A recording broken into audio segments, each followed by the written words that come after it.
welcome everybody. Good afternoon. Welcome to today's virtual SciCon series on what states are doing to promote journalism. My name is Christopher Buschow, and it is my pleasure to be your host today. I am an assistant professor at Bauhaus Universität Weimar in Germany, and my work here in Weimar is primarily focused on questions of organizing and financing journalism in the digital age. So first of all, some words regarding the context of today's session.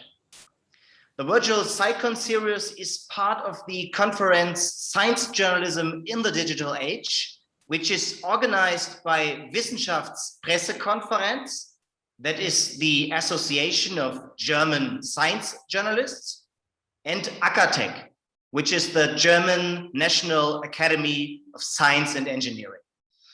And in May this year, the SciCon Working Conference will take place, where we want to discuss what we can do for science journalism in Germany. And we want to discuss this especially against the backdrop of the expert lectures that we heard in the last couple of months, that we, of course, hear today, and that we will hear in the weeks to come. And the working conference, as well as our online lecture series, are made possible thanks to a grant from Germany's Federal Ministry of Education and Research. All the sessions of the lecture series will be recorded and transcribed to create a knowledge repository as input for the further discussions. And you can have a look at this knowledge repository at our website, science-journalism.eu. So please note that as every lecture, also this lecture will be recorded today. And well, today is actually the second time we deal with the role of the state in journalism funding. Last week, we had very, very enlightening talks with guests from Canada, from the United Kingdom, and the European Union. And today we will hear 3 lectures from renowned media experts on journalism funding in the Netherlands, in Denmark, and Austria. I would suggest to proceed as follows. We will first hear each presentation, will be around 10 to 15 minutes. And if you, the audience, have any thoughts or questions on the lectures, please don't hesitate to write them in our chat here in Zoom. And after the 3 inputs, we will come back to your questions. And we will also have the possibility to have further Q&A and discussions for around 15 minutes. So today, we will start with René van Zanten from the Netherlands. He is a journalist by training, and today he is the General Director of the Stimuleringsfonds for the Journalistic that supports the quality, diversity, and independence of journalism in the Netherlands by promoting innovation. René, we are very delighted to have you with us. Thank you so much for joining us and for giving a presentation, and we are very much looking forward to your talk. So the floor is yours. Thank you. Let me first say I'm very glad to be here. I'm very anxious to hear about the colleagues from other countries, what they have to say. I will try to give you a bird's eye view of what we are doing in the Netherlands, what my organization is doing. We are a very small organization. We are about 12 people, but we used to be a lot smaller than this, because when we started as an organization, as a fund, we mainly focused on supporting media companies that were having trouble surviving. But about 10 years ago, we decided this was not the way to enter the future. We have to help media organizations and startups in a very different way. So that's what my presentation is about. I hope you can see it.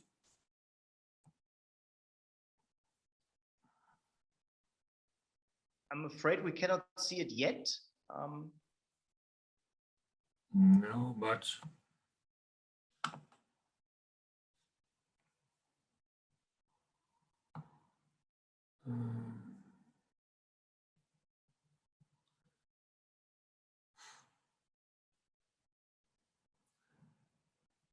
this is what you are afraid of.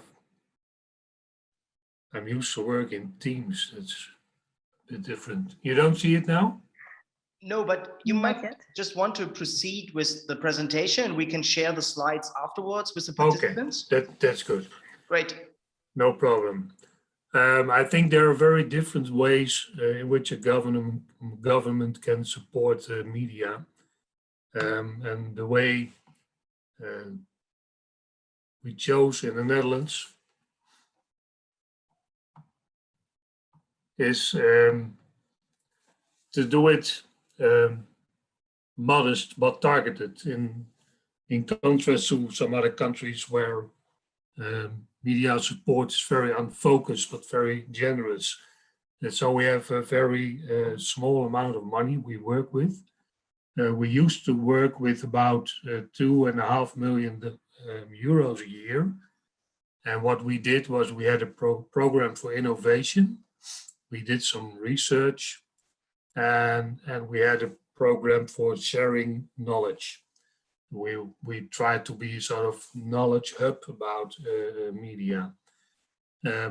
But we were quite successful in that. So my fund is starting to grow. And now we have extra money for pilots in the field of investigative journalism. That's about 3 million euros a year. Pilots in the field of professionalizing local journalism. It's about 3 million euros a year. Talent development, and we also have a small program that's basically for to learn journalists how to defend themselves, because as you all know, there are more and more threats against journalists, and they have to know how to deal with that. So what we do is we have an innovation program that's called the Accelerator. We don't give money for good ideas, but we accept people in the program with great questions, great problems, and we're going to help them to solve them with ideas. That's a very, very popular program, I must say. We have every year many more applicants than we can really allow to enter the program. The investigative journalism is a pilot, and that has to answer the question, is it possible to have investigative journalism on an acceptable level in a country without extra funding? We think that investigative journalism is often seen as a very expensive hobby for journalists, while it should be an integrated part of journalism, of course. And we try to find out if there are ways to get that, find sustainable models to do that. And the other pilot we have is about local news organizations. We have a lot of them. Every city has its own local broadcaster, but very often it's poorly organized, a lot of volunteers. So we want to see what it takes to get them on the level that they are really contributing to the news and information system in their communities. Knowledge sharing is what we do by hosting events. We have big events every year, not now because of Corona, of course, but normally we have big events about future, about regional journalism, things like that.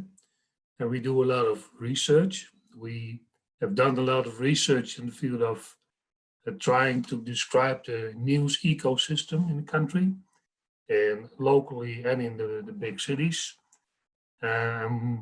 Right now, of course, we are researching the effects of the pilots. And a very important thing we do, we feel, is we execute scenario studies. So we've done a big one 5 years ago, and that's where we try to picture what the media scenery will look like in 5 or 6 or 7 years' time. We did one, you can see it on journalism2025.com. And right now we're organizing a new one because of Corona, things have changed so much. There are now a lot of new ingredients for a new scenario study. On this accelerator program, we spend about 750,000 euros a year, and about 250,000 on coaches and mentors and people who are guiding the program. We work in this program by sprints, so we don't give, as I said, money for ideas. We allow them to enter the program if they have a good problem. And we work in sprints, so every time we say you can do experiments to validate the assumptions you have in your solution, and we will pay for the experiments. And this works really, really well. We also have an accelerator light now. That's for people, teams that don't have the time to work very intensively, but they want to know how innovation works. So that's a very successful street we work on as well. So innovation for us is building better solutions for better problems. The investigative journalism is a 5-year program focused on local investigative journalism, about 3 million euros a year, which has been successful as well, because we see that local investigative journalism teams are working together with teams that work on the federal level. Big players like Bellingcat, they work together with very small regional teams, and they had some great results, great stories that came out. We are entering the 3rd year now, and that's a program we're very enthusiastic about. Local broadcasting, I told you something about that. It's for us, it's to find out what it takes to get them on a level that they can work professionally, which will take much more money than they have now. And the last thing I should tell you about is we are executing a COVID-19 relief fund, and the government gave us 35 million euros last year. And we do that especially on a local level. Because of lockdowns, people were forced to stay home, and they wanted to know, of course, what was going on in their hometown. And we gave local broadcasters and publishers money to make sure that the news would continue to go, and not be a victim of COVID. And because a lot of them were trying to, or threatened to go bankrupt. So that's what we do. So in general, or last year we have spent about 35 plus 6, about 50 million euros, which is very unusual for us, because as I said, we come from an organization with 2.5 million. So we grew, but I think it's worthwhile. And of this COVID program will stop, of course. So I hope that the second half of this year will be a bit more normal than the past year has been. I think that's in general what we do. Yes. Yeah, René, thank you so much for the enlightening overview, what is happening in terms of state's role in journalism funding in the Netherlands. So everybody is invited to post questions into the chat. Franco Zotter already did that, but we will keep them for the moment and answer them in the Q&A round after we heard all the presentation. So let's now proceed to Denmark. We are very happy to welcome Professor Ida Willig. She is the head of research group for journalism and democracy at Roskilde University. And she's also a member of the Danish Media Board. The Danish Media Board handles the applications for editorial production and innovation subsidies of the Kingdom of Denmark. We are very much looking forward to your presentation, Ida. Thanks for joining us today, and the floor is yours.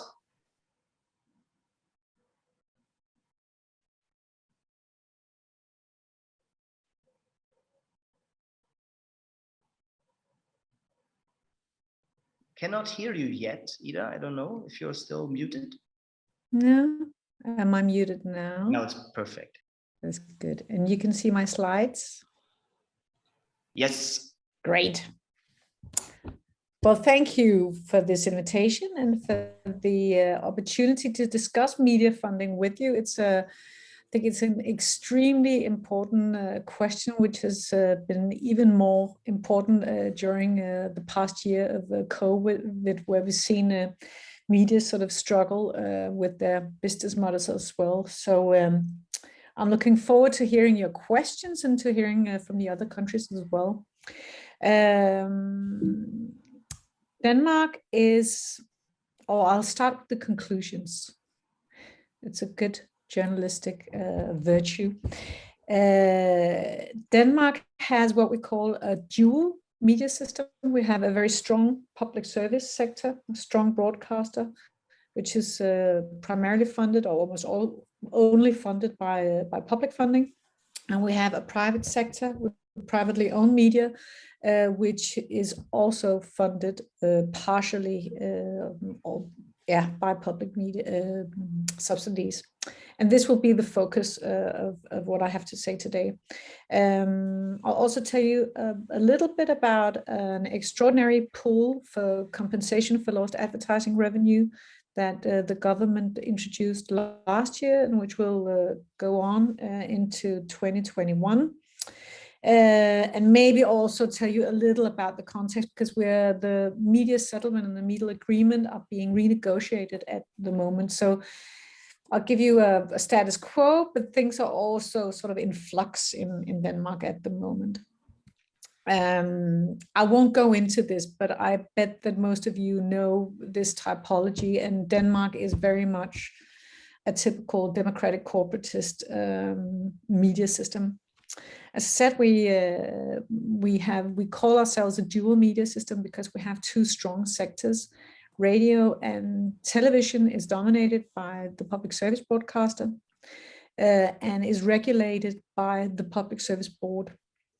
And the media formerly known as newspapers and some independent online media as well, they are privately owned, but they are also partly funded by public funds.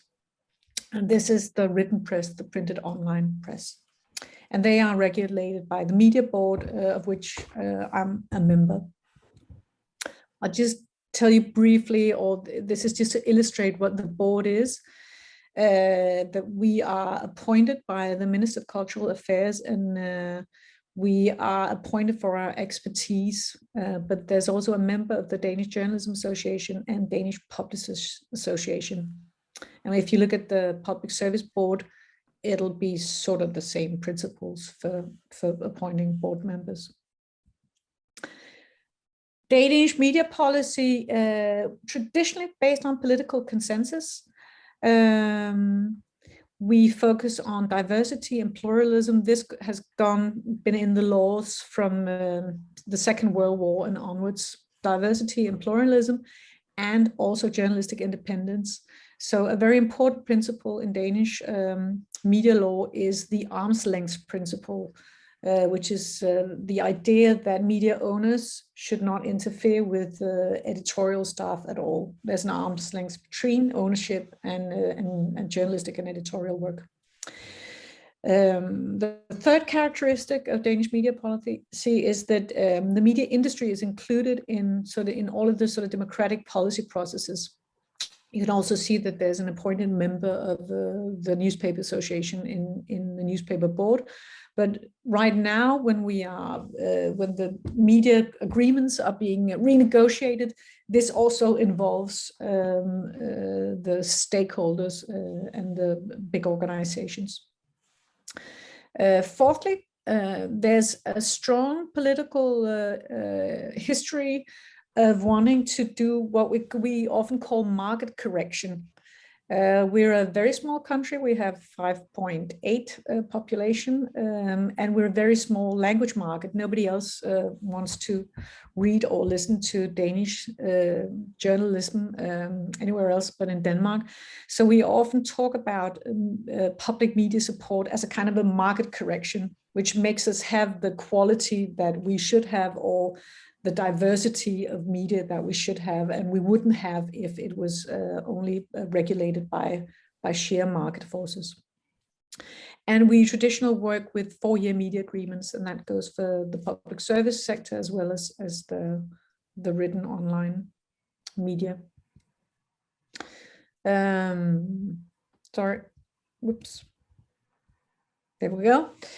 I don't know if these numbers, they're sort of, maybe I should have had something in comparison, but the total number of finances, state finances for media is about 5, sort of, that's not million, that's billion, kroner, which is approximately 660 million euros, I think. And half of it sort of comes from the Finance Act or the state budget, and half of it comes from a media license fee. But this is changing now, because the government made an agreement in 2019 that we should make a transition from funding public service broadcasting by a media license fee to transitioning into a media tax fee. At the same time, there was also a reduction of the big public broadcaster. So if you look at what is it that the state subsidizes, how do we do the Danish state subsidize journalism? The big paradigmatic shift occurred in 2014. Before that, the Media Support Act was for distribution of printed news. So it was a distribution subsidy. And that, of course, meant a bias or a slanting towards legacy newspapers because they were printed. And it was also a support that actually favored print or paper being put into people's houses and not actual journalism. So with the new act in 2014, which is a production subsidy, we no longer subsidize paper, only indirectly, but subsidize journalism. So it's the production and the innovation of journalism. And this is written news, both online and in print. There were 4 pools at the beginning of the law. The 2 of them doesn't really work anymore. The first one was an interim production subsidy, which were to catch media that was sort of caught in between the 2 laws. It was used a little in the first years. A great thing is that there's a whole pool for redevelopment subsidy, and that has not been used yet. That was meant for media that were in severe financial problems, but we haven't used it yet, so that's good news. And the 2 pools that are existing now are the editorial production subsidy, which is the largest pool. It's almost 380 million Danish kroner. And there's an innovation pool, which is 20 million Danish kroner. So the innovation pool is for establishing new media or for innovating existing media, and the editorial production subsidy is supporting the production of editorial content. We could talk for ages about how you define editorial content and what the criteria are and what is journalistic quality, and I don't think we have time to go into this, but there's a range of criteria. These are just some of them, whereupon the editorial content is measured. And as you can see, they're sort of like proxies for what we would call quality journalism. Media cannot be owned by political parties. It has to have an editor-in-chief. It has to be a critical mass. There needs to be a newsroom when news are discussed and so on.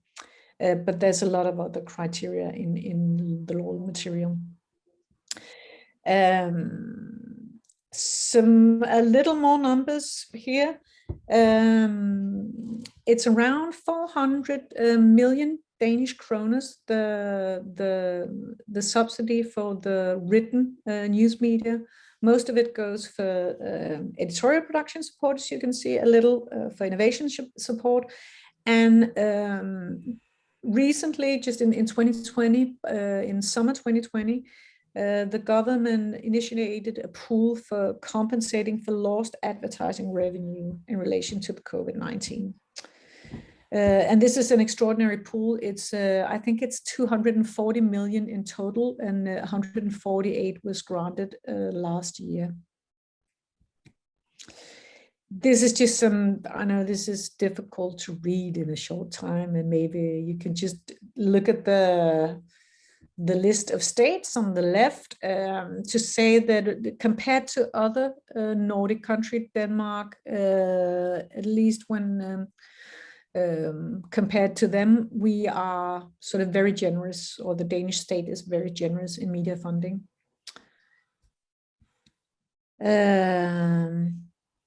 And what is going on right now? We are debating on and off in the public and in sort of in the media business whether we should revise the public support schemes for both PSB and privately owned media sort of altogether. For instance, why is it two different kind of schemes and two pools? Why is not just media support taken as one? That is one of the things that are often discussed. Also in the current media agreement, we are discussing regional news deserts. We don't have a pool like you have in the Netherlands, René. Maybe we should go back and say that to the government, because we can see that the local media is some of the media that are most hurt by COVID.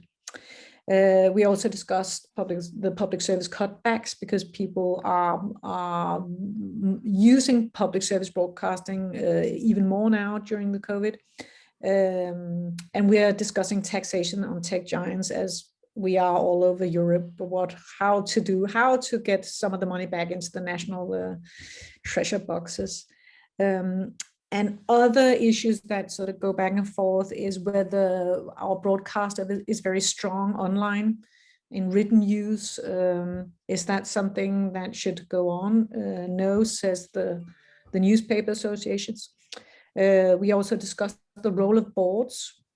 Is it a good system to have these kind of boards with experts? And the tradition of having two boards, sort of making two different kind of systems. And we are discussing whether it's an end of the era that we've had these broad agreements with political consensus, because the last agreement from 2019 was very, very narrow. And this was sort of the first time this has ever happened. And I can send you these, because we're talking, I was talking to you. I just looked, because just for your information, you can get these later. This is what the innovation pool has been giving to science journalism, all kinds of science journalism. And this is sort of science journalism who are getting editorial production subsidies, and has been since the beginning of the pool, but that's just for information. Thank you, Ida, for the very, very interesting overview of what is happening in Denmark, and in particular for bringing to our attention how far Germany is lagging behind in terms of constructing a feasible media funding policy. Because since we heard that Denmark changed from distribution subsidy to production subsidy in 2014 already, and Germany is now introducing kind of a distribution subsidy, is quite, well, but let's discuss this later on maybe, yeah? So next and last presentation for today, and we are very delighted to have him with us, is from Austria, Professor Andi Kaltenbrunner. He is a longtime journalist and internationally active media consultant For instance, especially in his role as managing partner of Medienhaus Wien in Vienna. And Andy is also one of the initiators behind the new Vienna Media Initiative, with which the city of Vienna aims to support innovative approaches in journalism. And I should declare here for full transparency that I am one of the board members, of the jury members of these initiatives. But Andy, now the floor is yours. Thank you for joining us today. We are looking forward to your presentation. Thank you, Christopher. Thank you, Ida and René. Well, another laggard talking when you said Germany is far behind in some processes. Austria is not so far behind in investing quite a lot of money, but far behind the moment when we can say on a national level what Ida said before, we are subsidizing journalism. Well, we are subsidizing media in many different ways, and I've prepared some presentation. I hope I can share my screen also to give as short as possible an overview to see what our discussion and what our project in Vienna as a local project is based on, and what's the media market behind. So let me please try to open the presentation. I hope you can see is that the case? Not yet. Okay, that's not good.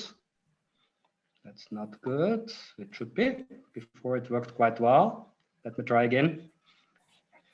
Let me try again. I say open the screen.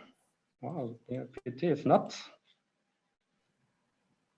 Let me try again. I'll open the screen again. Can you see it now? Not yet. Not. Do you see the respective button in the lower end of the screen for screen sharing? Yeah. I just pushed that button. Okay. I did it twice, but it didn't work. Okay, that's odd. Ah, it works. Wow, now it works. Something. Perfect. Something, it talks to me. Wow. So I'll make it a big one. Okay, so sorry. So I go to the beginning. Oops, that takes another few seconds because while I was walking around. Okay, so what I tried to give you is a very fast overview about like either did to understand the Austrian market and the Austrian funding system, to understand what's the point where we are linked to. So the Austrian market in a nutshell, some of the really specific Austriaca, it's a small newspaper market that are still very strong. So a daily reach of 60% of readers is something internationally, as all the experts know. Well, there was some 70 or more % of newspaper readers only 10 years ago, a decade ago, but it's going down permanently, but still Austrian newspapers are on a high level, but it's only 14 newspapers who are sharing this market. So that tells us something, of course. We have a dual broadcasting market also, but which was introduced very late. Germans, I mean, will remember that in the 80s when the private TV market opened in Germany, that was long before Austria did. So that makes, of course, some certain market situation, especially when it comes to the role of the public broadcaster again. Not only Danske Radio is very strong, also the ORF is still holding a very strong position because of that and other reasons. We had an early digitization if it comes to when did the web come to Austria and when the first projects launched, which was also in the 90s as in many other European countries. So that Austria in this sense was no laggard, but a very, very few new journalistic players that could use that because of that concentration in the market. We have strong private ownership with of course, a high degree of concentration, as you can see. And we have independent journalism, of course, but strong political parallelism. And when Ida talked about the democratic corporatist system, that's one characteristics like Helen Mancini know, and it's very strong in Austria, that political party alignment with political parties and the strong political influence on the market still exists, I would say, in many ways. So why are Austrian media running for funding since, well, a long time and even more now? just to give you a few pictures, not important to understand every figure, but what you can see here is like even the largest paper, like the well-known Kronenzeitung, which is a world record holder with this still 27% of Austrians reading it daily, has lost quite a large number of its circulation and its readership over the last 10, 12 years. And all the other newspapers did too. So they are still large in some way on the local level, the local newspapers on the national level. But the main problem is the income that's coming from readership, from subscription and others. While 12 years ago, some 90% were paid newspapers on the market, now it's only 50%. There's the growth of the free papers, which is keeping up the readership. There's two big newspapers that are for free, and many others are given away for free in the market to keep up the circulation. So they're running out of money coming from that, still in a better situation than other countries. And that's just a very fast picture on the TV market, which should give you an impression how much it is split. On top of the list, of course, the public broadcaster with his 30% market share, but all the others on the list share the rest of the market, which makes it complicated, of course, if you stay on a small level. And even more differently to the Dutch situation, or differently to the Danish situation, Austria is competing in a German market, in a German-speaking market. So, of course, national news media situation and journalism is completely different, with its options in some way, but also with its risks. And the Austrians see more the risks now than the options to expand to a larger market. So also private broadcasting, late introduced and with big competition, has its problems. And just to give you one figure, and the last figure of the market situation, but to make you understand what we're discussing and why, well, as I said, media companies, even the biggest ones, are running for all kinds of subsidies fund public help. So the biggest print company would be the Media Print, owning the two largest newspapers and a lot of operations. Its turnover is some 400 million euros, and its profit before taxes before COVID was only 20 million. So that's 3 or 4% of the, which is not so much, as we know. There were in the golden ages when every newspaper made a profit of 10 to 20% of its turnover long ago. And there's others like the News Group. I just highlighted the two examples, which is the largest magazine group in Austria, holding the most important political and economical weeklies and monthly magazine titles, which already was in the red figures 2 years ago.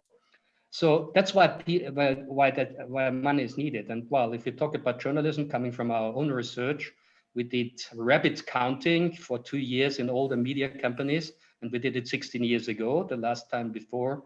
And what happened to journalism? We lost 25% of the fully paid journalists in 12 years. So that's something that should concern society in some way, not only the media companies. And in some way it does, in some way there's not yet clear what this means for the quality of public debate and public discussion. What does the state do? What in very different kinds in Austria, to give a short overview, since long time in some way. There's a private broadcast fund that gives 20 million euros, well, to support the private broadcasters. I don't speak about criteria very often. I should say the criteria is not the best, to say it euphemistically. There's non-commercial broadcaster and non-commercial broadcast fund, which I very much like, to say a personal thing, which is because in some way it's the only one which was given to journalism, even if it was citizen journalism, because the clear connection is that channels that are citizen channels, to support them and there's some of them in TV and in radio, and well, sooner or later they will expand more strongly, hopefully also to the digital world, as they do now. There's press subsidies, the traditional press subsidies, in some way in the Scandinavian tradition, founded in the 70s in Austria, and not well, reformed 2 or 3 times, but still with the idea of funding press as it was in the 70s. That's one problem. And there was Corona subsidies, some special ones for dailies, weeklies, private and non-commercial broadcasters, another, well, around 30 million last year, given through different criteria, not too intelligent either, but as a support in the moment of crisis in the last year. Here it comes where the most money, which is in some way a subsidy, even not called like this. Public advertisement, which means state, ministry, public organizations doing advertisement. And the money they've been using in 2019 has been 178 million euros. That's about 6 times the normal press subsidy. Of course, there's a need for information of the citizen, but as you can easily find out, and we did a study on this just recently, how did the government use its money, according to which criteria, which is not very transparent.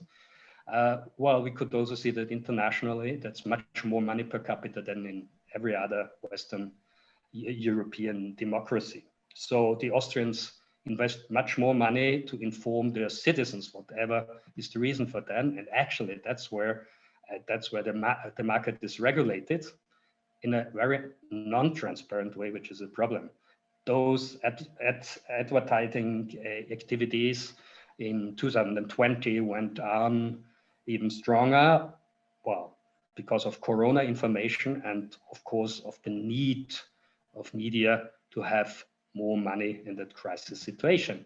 And there's some digital transition subsidy planned with a new law that's just in the parliament to be discussed.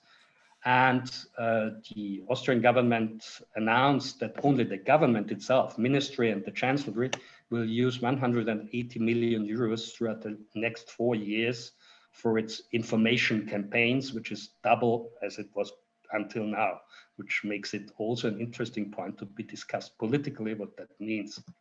Everybody knows what I mean when I see, because that's a discussion we have in many countries. What does that mean if money is given by the government directly in a not completely transparent way? So what I'm talking about now, that's where very fast, where the Austrian, one example I had the chance to support, so to say, as with the research team. Medienhaus Wien is a private research organization, including colleagues from different universities, from the industry, to do, as we say, intelligent things, as we hope that usually are not done otherwise.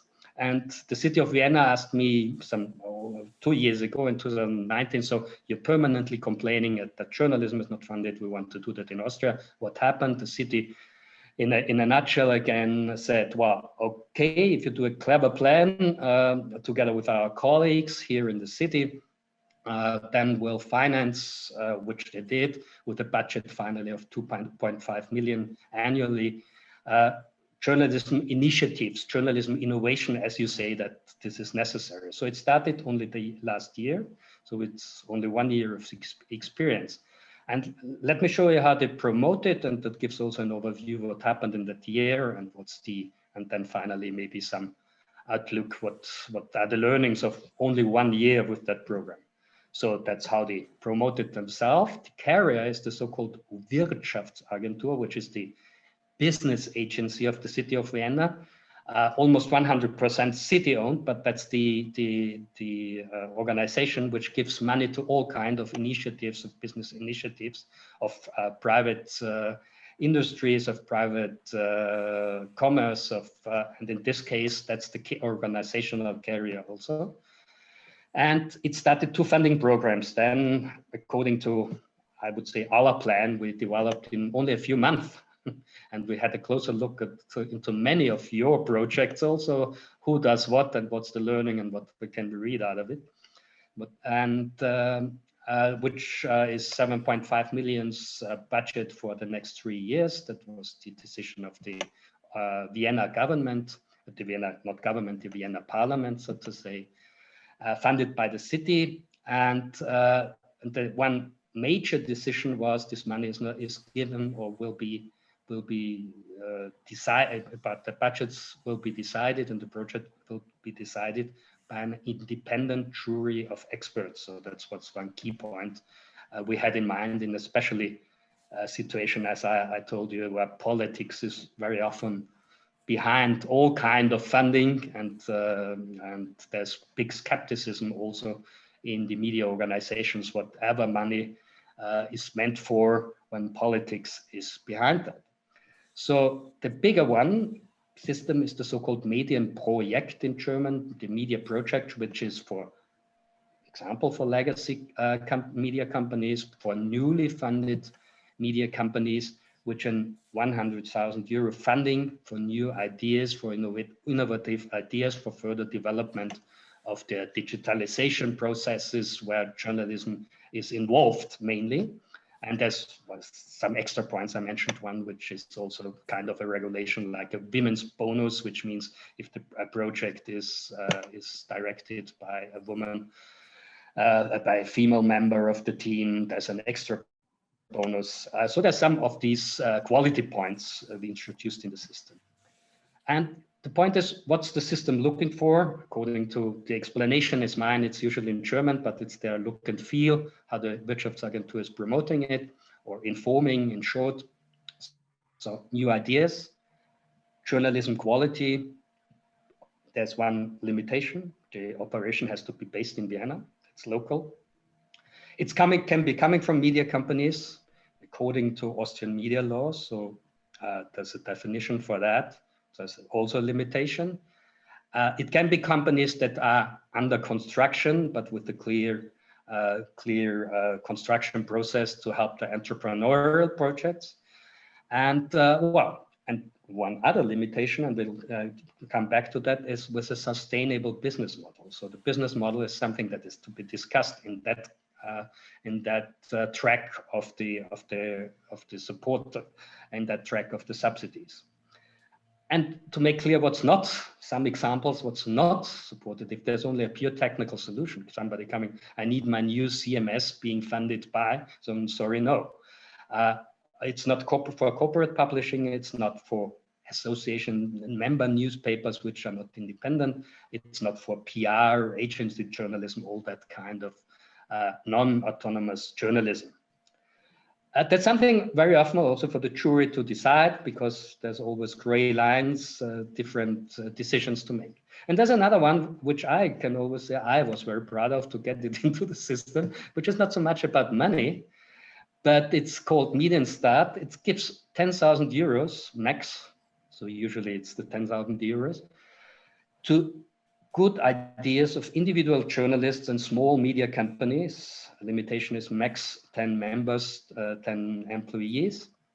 And for their concept, for development, for their innovation idea, to give them the chance to further develop their idea, their project development, to plan measures, to support training, to do some international benchmarking, maybe do the travel to see a similar project in another country, to learn from it, to focus on, which focuses on socially relevant content and diversity, and should be for the future media contribution to more media plurality in the city. It's not so much money, but I'm completely convinced, and many in the team were, that this 10,000 euros or sometimes 8,000 euros may have more effect on the long run than some of the hundreds thousands given in the traditional way. So how is this done? In very short proposals, it's not so difficult. In some way, it's bureaucratic for some of the organizations. Of course, they have to fill in papers and to have to answer questions, but not so difficult with a lot of help from that business agency. There's a formality check first, if it fits into the program. Then there's the jury meetings where the invited projects can be discussed also. There are hearings. Not in person, it had been in 2020 in Vienna as planned with all the international jury members also, but on Zoom usually because of COVID, which was a pity. And then there's the decision of the jury and the formal decision of the agency, where there's a presidium which has sort of never denied any of the suggestions of the so far of the jury, but has to official control function because it's public money that's used, so they have to have a closer second look if everything was all right what the jury has decided. So to give you an idea what happened in this only first year in 2 rounds of proposals. So there were, of the big project, medium project submissions, there's been 68. Of those, 23 have been funded. In the smaller ones, as you can see, of the 28, 24 have been funded, a high percentage, where also the jury is taking more risk and say, okay, let's try them, let's give them a chance, that's entrepreneurial ideas. And we are sure not each and every of them will be a big success, but we have to find out. And if it's plausible, it's well explained, then we'll give such small projects some ideas a chance for maybe using a little bit of money for doing the next step. So that's the idea. That's the jury. What for some of the colleagues, the Germans might know. I put Christopher first on the list, also for transparency. The main point for us was to have some local knowledge, but complete independence of those people. So I think I've seen her on our Zoom chat today, Daniela Kraus, for example, the general secretary of the press club, of the Journalists Press Club, the traditional, is one of the members. My colleague Matthias Kammersen from the Austrian Academy of Sciences, of the communication sector there, and many German colleagues, or also another one, for example, some might know Anita Zelina, who is now in the CUNY in New York. Originally Austrian, so she knows a bit of or a lot of the Austrian market still, even after being away 10 years in international media management, like Neue Zürcher, there for the digital management, and now in the City University. So that was one key point for us, to have a strong jury. And let me maybe finish fast with some learnings for the moment, maybe for our discussion also. A few of them we have discussed after only 1 year, with not, hoping to learn from all your experience now so much more again. But our first year learning was, generally speaking, the response in Austria was very high in the industry and very positive compared to the little money that is given. I mean, that was 2.5 million. Of course, that's money, but compared to the many millions I showed you before. Why was that? Because the clear focus on journalism was, I mean, something that was so well received in journalism. Not surprising, but people very well understood that's something different for Austria. And also the idea of the independent jury, even projects, I talked to some that were rejected because of quality differences, because of quality problems or other points, said, well, but the process was clear, transparent, we understand, and we even learned from the feedback, and we'll try again, maybe, or so. So that was really positive, to really focus, to have the clear focus on innovation and journalism. The quality of submissions still is very variable. I mean, there's good ones and bad, not so well well developed ones. But what we can see that, of course, there's a lot of room for improvement, and that the support is needed. Also, the support by the organization, by the business agency, but more than the business agency. But some innovation plans are still, need still more background, which means, I'll come back to that one. But what we see that's not solved now is, as mentioned in others, the growing sector of non-profit journalism is not solved by that kind of program, which is clearly linked to a business plan. Very often we see, very interesting, for sure, more in your countries even, interesting journalistic plans which definitely, like in the US, would need a foundation behind, but we don't have that kind of foundation behind in Austria. There's no tradition for that. So we have to think about, on a local level at least, we want to how to support that kind of ideas that never will be big business, and that needs another kind of support and funding program linked to another organization, which is not the business agency of a city. And in addition to that kind of all that support that was well received, we can see that, and I heard very well what René was saying, with an open ear, that kind of now development of an ecosystem with training, with networking, with research, much more research needed, as we researchers usually tend to say. And that's one important learning. We still have to find out how to do that.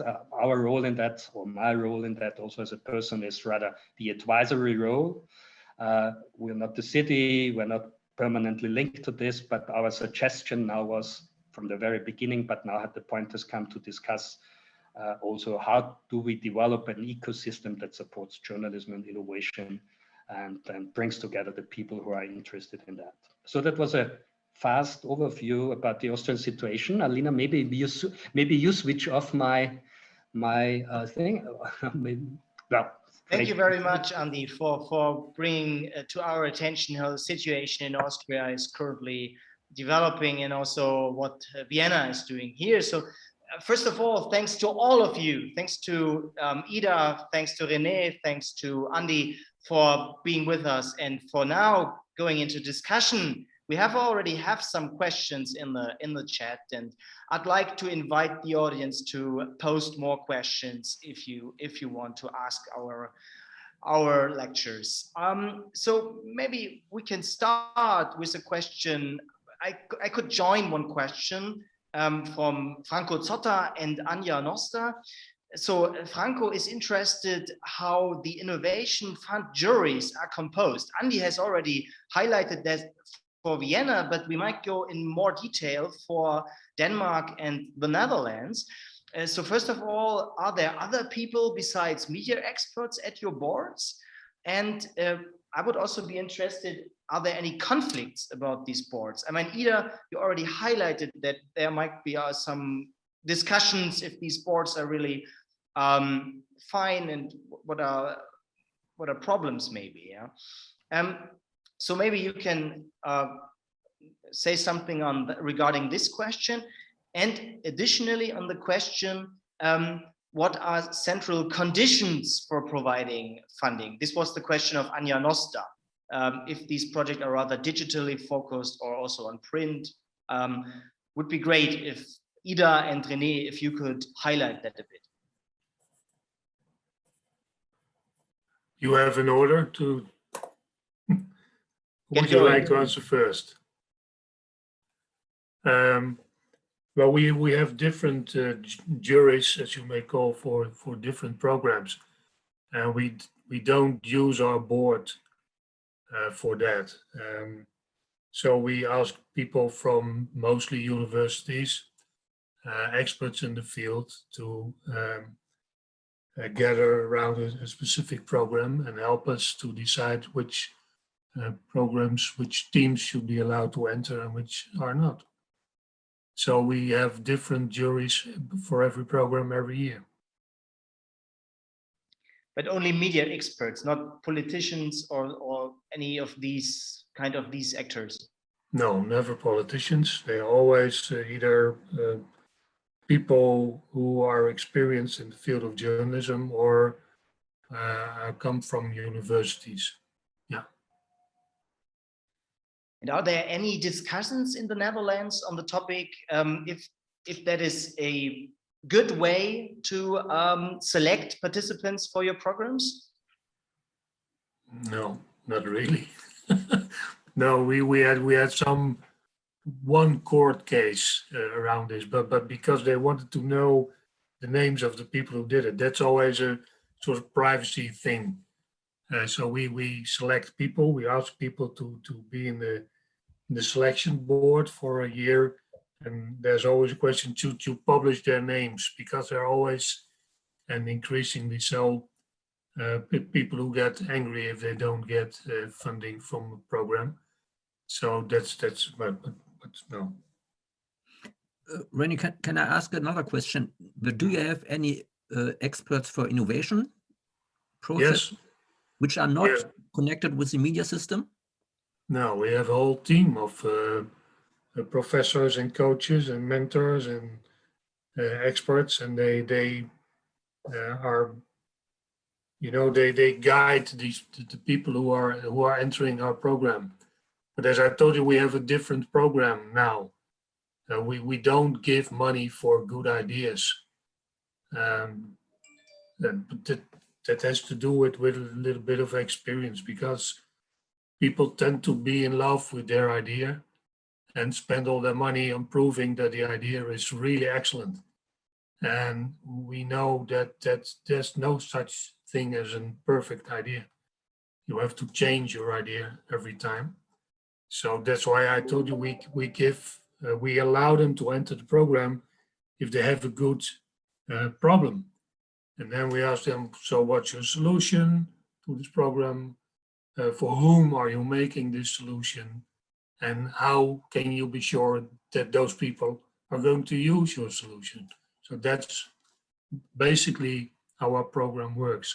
So every time they have to do experiments to see if what they thought is correct, or if they should go in a different direction. So we have experts to help find teams, good teams with good problems. That's the main thing that we do. It's a very smart way, but obviously also needs a lot of coaching, training, all these things that Denmark and Austria obviously at the moment do not have. I don't know, maybe Ida, you can highlight that a bit more, how, if there's coaching, training for the ecosystem. Coaching would definitely be one of the inspirations that Denmark could draw from the Netherlands. To answer one of the questions from Jonathan, I think. The question about the jury and what it means and whether there's a debate about juries, I think in Denmark there's been a debate on the public service, a recent public debate on the public service board, which made a decision to subsidize, to in fact close down one radio station and open another one, which was very criticized and very debated. But it's very important to say, at least from the experience I have in the media board, that we have a whole range of criteria. So we have both qualification criteria, who qualifies to be able to applicate to have 2 or 3 journalists working in order to create an environment. And then, and this is answering a question from Ilya, we have a different set of pay criteria as well. So one round is that if you're able to apply, and the other one is then pay criteria that, for instance, make sure that the large media companies, that there's a limit to how much subsidies they can have. So even though they grow, they can't have all of the subsidies. Are they fair? These criteria, they're stated in the law, they're stated in sort of the pre-works to the law. And of course, there's sometimes media that are very, very unhappy with decisions that are made, and will make sure that members of the board knows it and that the public knows it. But I'd like to tell you about one example, because the question of sort of quality or estimation or maybe even taste is not that relevant in the Danish case, because we have these objective criteria. So this, for instance, means that we had a very, maybe almost an alt-right media, very, very, very far on a political scale, right media. And they got media support in one of the first rounds, one of the first years. And there were quite a lot of debate about that, and people were upset. And is this journalism? And is this quality journalism? But they met the criteria at that time. They had journalists working for them. They did news stories. So that's sort of, and that's the criteria that we're working. So we are not experts on good journalism or what is the right kind of journalism. We follow the objective criteria, and then we sort of make our decisions on subsidies as well. So there are, of course, some gray zones where where the law is not very clear, or whether the criteria are maybe can be sort of discussed. But in most cases, it's we can follow the criteria stated in the law and make the decisions upon that. I think that answers most, I hope. Yeah, thanks. Very, very interesting to see this situation. Andy, you might want to elaborate on Holger's question. Holger Hetber asks if the state media funding is becoming more disputed in Austria, or also taking Ida's argument that political consensus becomes more narrow. Could you, what's your take on that? Wow, definitely it becomes more disputed. I mean, more disputed in that sense means that the small percentage of people interested in the topic coming from the industry and the political group that is interested is discussing it a lot now. The majority of Austrians is not really interested in the topic and is not really well informed about what's going on. So we could see that by the advertising this debate we've had recently after we in that case, Medienhaus Wien, did a study on how did the government spend the money for which daily newspapers, and does that sound reasonable and fair, and so, which is definitely, it was not throughout the years 2018 and 19. And then we could see that was published, and many publishers and many news media informed about the results. And then there was kind of a debate more publicly about how should governments use public money to inform its citizens, especially if that is considered some kind of subsidy and not only information. So does it make sense to give the huge amount of money, 2/3 of the money was given to the 3 tabloid newspapers we have in Austria, and the other 11 had to share the rest 30%, which, I mean, well, if you have good arguments for that, and the government hadn't, of course. I could say, of course, I mean, there were arguments sort of, they are printing more copies and we have to help them printing more copies. So they need more money. That's why we do our ads there, which, I mean, yeah, I don't want to judge it here. I've been in so many debates. So you have that kind of starting debate. It's an experts debate, but it's getting, in Austria, it's being stronger and stronger and stronger. And so that's one thing I hope with the Wiener Medieninitiative is that sort of a role model for debate, or to show with, I mean, it helps, of course, many news organizations, and I hope journalists also, I hope so, many do hope so.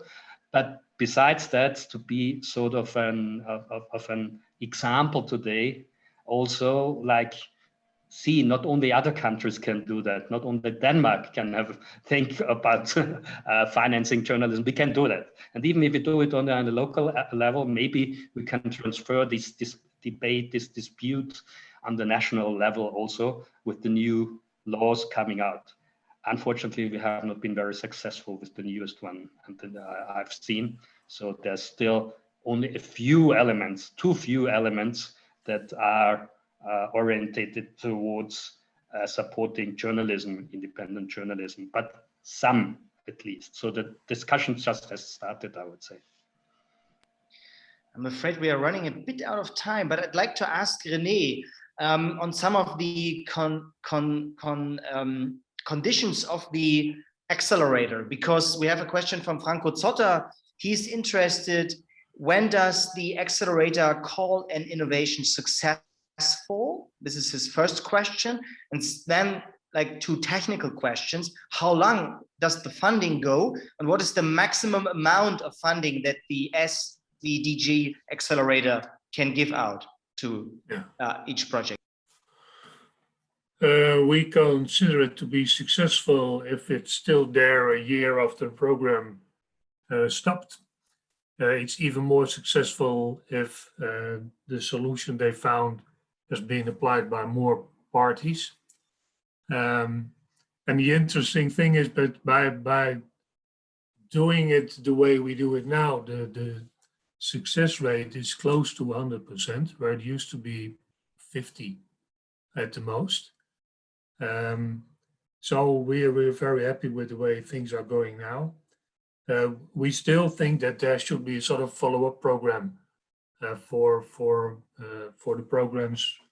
But until now, but what would we do is at the end of the ride, which takes about half a year. So the program takes about half a year. And then we have a big conference. It's about Tomorrow's Media, is the name. And we invite people who could be launching partners, financiers, so we have a room with 500 or 600 people who are genuinely interested in these startups. So that works very well, I must say.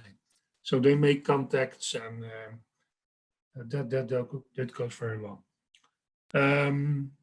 The other question: how much money do they get? We have money for the program, so some can do experiments for 10 euros, and others need 200,000 to do their experiment, and that's all okay. But when they reach 750,000 euros altogether, we have no more money. So that's very simple. It's a very flexible way. Very, very interesting. Yeah. We have no ceilings, or no, we don't. No. Thanks for sharing. So let's end this very, very inspiring debate with one question from Jonathan Hewood. He was a guest last week. He is doing the public interest news fund in the UK, and he presented to us how the UK is doing state media funding, and he said it's not the best practice case. That I remember very, very well that he said that. But now he has the question for all the panelists, and I would love to hear your short answer to this question. If you could steal one idea from a panelist today for your country's media funding strategy, what would that be? And we might start with just start maybe. Maybe reverse order, so I can. Yeah. Okay, fine. Whatever. I can be fast. We have stolen so many already by reading what you did and what the development fund entwickelt for and what the Danish colleagues did, and so wow, we've been stealing quite the time from today's presentation. Two things that strike me, and that for sure are something we need. The one thing was the ecosystem question, of course, how to develop that, how to learn from that. I think that's the most important thing for the little project we have in Vienna now, which has so much interest, but to really base it better than today, we need to find ways how to do that. That's one thing. Local research can be very important in Austria, also after the COVID situation, the situation of local journalism, because there's no local journalism at all. And just to give you one thing, what always strikes me as working in different parts, today I'm coming to you from Spain, where I work here in the university, and in Spain we have several hundred local digital news operations that have been starting throughout the last years, and very good ones. I mean, also from the journalistic point of view. And in Vienna, in Austria in general, there's almost none. I mean, there's a few. So there's some research needed. I will steal the idea, but I will have to steal the money for that idea also, that research is funded. So that's another one I would take, a big takeaway for me from today. Well, okay, reverse order, then Ida would be next. I would steal the idea of the median start from Austria and Wien, and the focus on how very, very little money can make a huge difference. I think that's a brilliant idea. And from the Netherlands, I would steal the focus on the whole mentoring. The idea of mentoring, of putting people together, of creating network, of giving not just money, but giving competences. That I think that's an excellent idea as well. Okay, René? We had a program which was called the Challenge, where we gave, I think it was 5,000 euros max for a good idea to especially young people. We don't have the program anymore, but now hearing Andy, I think we will reinstate this program, because it's true that sometimes, especially young people, can do wonders with a very small amount of money. And the other thing is, and that goes for both of them, we started out as a fund, but that was 35 years ago, that was helping, let's say, mainstream media, especially newspapers, who got into trouble. And we drifted away from that because we thought that that's not really the answer. They should reinvent themselves, go to the digital age in order to survive. So we don't deal a lot with mainstream media anymore, and you have a lot more experience with that. I can hear from both your stories. So I would like to know a little bit more about them. What we see in our accelerator program is that if we have people with innovative ideas, with new ideas coming from mainstream media, they have another problem. Their biggest problem is how to convince my editor-in-chief or my publisher that this is really a good idea and we should do that. So I'd like to know how you tackle that. So I'll come back to you on that.